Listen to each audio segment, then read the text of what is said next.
The AC-45s weren't the only groundbreaking catamarans on the water in Cascais. The broadcasting demands of the event also required a new type of boat for the media. New boat, brand new crew, brand new event. Who would have thought that ugly black pile of carbon in Naarden 4 weeks ago would have turned into this? And I still can't believe that we actually put this boat together in 3 weeks. Naarden, 3 weeks earlier, and the pressure is mounting at the Extreme Ribs factory.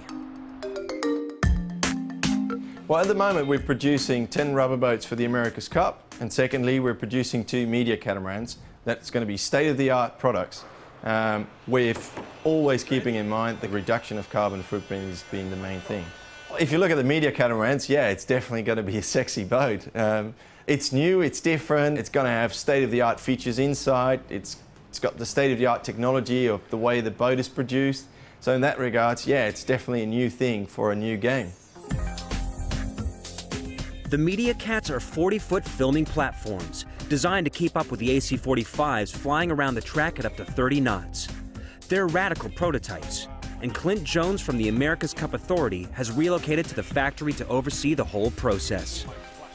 So this is the America's Cup race management part of Extreme Ribs, and it's been really handy for me to be based down here in the workshop with the guys.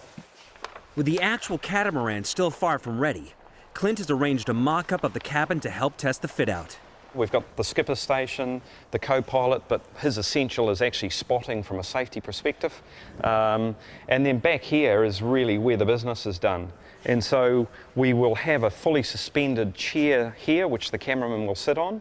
And the beauty is also this whole cabin design has been designed so he has just a huge view and vista, so he can look up from his screen and instantly see what's going on out there.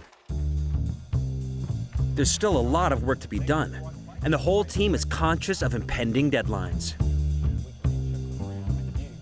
Every 3 days, we're pulling apart how we're going, rating our progress, and trying to pre-see any problems that are coming up on the horizon to stay on track with the schedule. The deadline is creeping up quickly, and Clint is also supervising some of the finishing work that's being done in another local factory. This is our raw hull that's come down to the painters. This stage, to stay ahead of the program, we're just undercoating. If we get a chance later on, we'll go for top coat. But that's our window of opportunity around timing at the moment. You know, literally every hour we can gain is just a big bonus. One by one, the finishing touches are being added to a fleet of ribs. Oh, that looks good. But work continues around the clock to make sure the first media catamaran is ready for the inaugural event. We've got to deal with the problems that we have. We only got 20 days to Cascais. We're on schedule, but it's always a struggle, and especially with new things that we're all designing along the way, you know, there's always a possibility to get a little sit back and things could just all of a sudden just be delayed.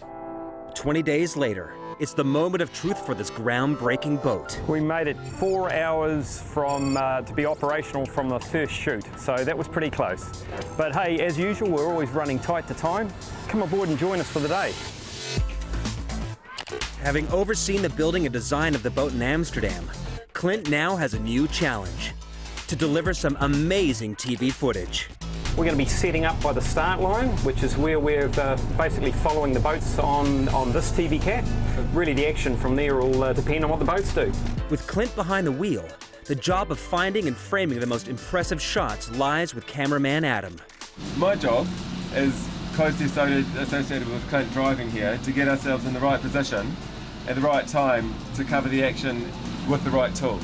And there's a lot of responsibility on us to make sure that the assets that are here are used correctly and get the images that are expected of us.